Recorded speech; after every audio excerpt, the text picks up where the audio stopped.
Clapping हो जाना चाहिए जोरदार।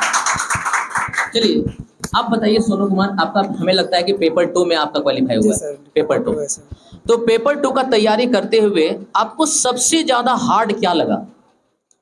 सबसे पहले सर फाइनल एकेडमी टच का सर और मैम को बहुत बहुत धन्यवाद देना चाहते हैं। देखिए सीटेट का जो एग्ज़ाम है ये सबसे पहले है कि हम इसमें क्लास नहीं पकड़े हुए थे, ठीक है। हम खुद से क्या करते, खुद से सेल्फ स्टडी करते थे, यानी कि हमको अपने आप पे भरोसा था। माने जितना भी हम पढ़ते थे, क्वेश्चन वगैरह सेट मारते थे, एक मेरा स्कोरिंग एक नंबर आ जाता था। लेकिन ऐसे करते करते मैंने एक बार तो एग्ज़ाम दिया तो मैंने सही बैठ गया था, तो उसमें हमको कुछ अता पता नहीं चला। सेकेंड बार में भी गए तो फिर सिलेबस के बारे में देखिए, सबसे पहले इसमें बात है सीटेट में क्या है, केवल क्लास पकड़ने और यूट्यूब पर केवल वीडियो देखने से नहीं होगा। सबसे पहले इसमें मेन बात है कि आपको सबसे पहले क्या होना चाहिए, सिलेबस पकड़ में आना चाहिए। समझना चाहिए, सिलेबस पकड़ में आना चाहिए। क्वेश्चन कहाँ से पूछता है, जैसे हम SST का स्टूडेंट है तो सबसे पहले आपको पता होना चाहिए कि SST का जो क्वेश्चन पूछता है वो कहाँ से सीटेट वाले ने क्वेश्चन पूछता है। सही बात। ये सबसे मायने रखता है। नहीं तो आप अभी के समय में तो इतना भर मारा कि आपको पता ही नहीं चलेगा कहाँ से क्वेश्चन पड़ेगा, क्योंकि पढ़ने का इसमें जो है सिलसिला कम नहीं है। कोई लूसेंट पढ़ता है, बहुत तरह की इस तरह का है, बहुत जैसे दरोगा का तैयारी करते हैं, बिहार पुलिस का तैयारी करते हैं, SSC का तैयारी करते हैं, जनरल कॉम्पिटिशन में जाते हैं, तो बहुत सारा ये सिलेबस सब तो SST ही है। जी है, सब तो SST लेकिन है। सब SST आपको सीटेट में नहीं पूछता है। जी सीटेट सर। में ऐसी चीजों को पूछता है जो कि NCERT बुक पे फोकस है। Yes sir. तो सर हम यूट्यूब पर देख रहे थे ऐसे वीडियो, तो 2-4 सर ने बताया कि जो क्वेश्चन जब पूछा जाता है SST का वो NCERT बेस्ड रहता है। तो हम उसके बाद क्या किए, NCERT उठाया, सारे जितना है उस सारा को हम क्या किए, पढ़ गए।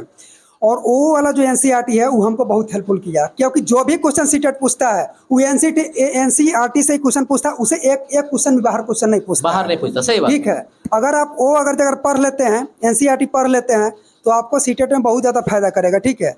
उसके बाद हमने उसी के आधार पर पढ़ा। उसके बाद फिर ऑनलाइन फिर सेट टूट मारे, बहुत सारा मारे।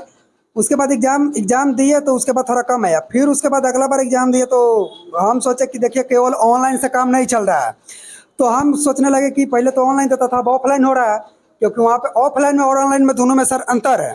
सही बात। तो ऑफलाइन में कैसे टाइम मैनेजमेंट का दिक्कत हो जाता था, तो हमने कोचिंग सर्च करने लगे कि कोई ऐसा होगा कोई जो क्लास वगैरह पकड़वाता होगा। तो हम पढ़ लिए कि क्योंकि 2-3 बार दे दिए तो सर हमको कॉन्फिडेंट आ गया, एक्सपीरियंस हो गया थोड़ा जी सा। सर।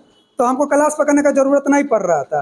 तो बाद में खोजते खोजते आए, एक पहले सर इसी में बादशाह करके सर कोई कोचिंग, हम उसके चक्कर में आ गए इधर, वो मिला नहीं। उसके बाद सर का बोर्ड को दिख गया फाइनल टच, हम चल गए। उसके बाद फिर सर से पूछा कि सर टेस्ट ज्वाइन करना, तो सर बोले कि अभी नहीं कराते हैं, महीना से एक महीना लास्ट महीना में होता है जी, लास्ट महीना में जब भी कराते आपका हैं। एग्जाम होने वाला था उसका 1 या 2 महीना के पहले से आपका टेस्ट स्टार्ट होता है, ताकि आप प्रिपेयर भी हो जाइए और टेस्ट में जब जाइएगा तो उसमें सबसे पढ़ा हुआ चीज आपको भी वहाँ दिखने को मिलेगा। जी सर। तो सबसे बड़ा चीज देखिए, इनके बातों से ये समझ में आया कि इनको तैयारी करते करते बहुत लंबा समय हो गया, कम से कम इतना तो मानते हैं कि 1 साल का समय हो गया। जी सर। और आप चाहते हैं कि एक बार में निकलना, इसका मतलब कहीं ना कहीं से आपको सेलेक्टेड चीज पढ़ने के लिए मिलना चाहिए, सेलेक्टेड गाइडलाइन मिलना चाहिए, और साथ में सिस्टमेटिक तरीका से आपको सब चीज मिल जाए तो आराम से पहले बार में आपका एग्जाम क्वालिफाई हो जाएगा। Yes sir.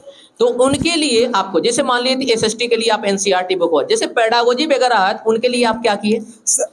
पेडागोजी के लिए सर जैसे CDP हो गया सर, तो हम सर ज़्यादातर फॉलो करते थे सचिन एकेडमी का। सर सचिन एकेडमी एक पढ़ाते हैं, उन पर फोकस किए। लेकिन सर क्या होता था ना, वो क्वेश्चन बताते तो सारे मैंने कुछ ऐसा वर्ड आ जाता था सर, उसका मीनिंग नहीं पता चलता था कि इसका मतलब जैसे संरचनावादी हो गया चाहे व्यवहारवादी हो गया, उसके बारे में मतलब उस वर्डों को तोड़ के नहीं समझाया जाता था, डायरेक्ट उस वर्ड का मतलब हो गया। सीटेट में सर ऐसा ही उलझाने वाला यही ऑप्शन सब डाल वर्ड देता आता है है सर। देखने को। यही ऑप्शन उलझाने वाला इसी के डाल देता लेके है एक हम बात बोलना चाहते हैं कि एक स्टूडेंट यहाँ पे आया था, किसी न किसी एकेडमी का वो ऑनलाइन कोर्स ले लिया था, और लेने के बाद आया, बोला कि सर आप ऐसा कीजिए कि हमको उस एकेडमी का जो कोर्स में वर्ड दिया हुआ है, खाली वर्ड को हमको समझा दीजिए कि अधिगम क्या होता है, संपर्तय क्या होता है, संरचनावादी क्या होता है, मौलिकता क्या होता है, सृजनात्मकता क्या होता है, खाली इस वर्ड को हमको समझा दीजिएगा ना तो हम सीटेट पास कर लेंगे। हम बोले यही वर्ड तो CDP है। Yes sir. जब तक और यही वर्ड CDP और इसी को हम पढ़ाते हैं, तो आप कैसे हमको समझा सकते हैं? समझाएंगे तो पूरा आपको सिलेबस से पढ़ाना पड़ेगा, तो मेन तो आप सिलेबस है। अब वो लड़का यहाँ ऑफलाइन क्लास किया और क्लास करने के बाद यहाँ क्वालिफाई किया, तब बोला कि हाँ सर बात तो ये है CDP का।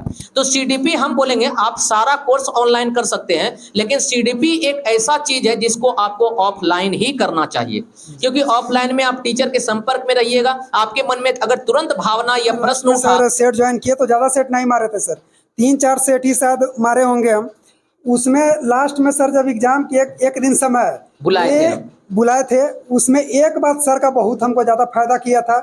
सर एक ऐसा टिप्स बताया, बोले कि जो क्वेश्चन आता है वही क्वेश्चन बनाना है, क्योंकि उसमें टाइम मैनेजमेंट का बहुत ज़्यादा दिक्कत होता है। पता ना, कुछ लोग एग्जाम दिए होंगे, कुछ लोग नहीं दिए होंगे, जो दिए होंगे उनको तो पता होगा।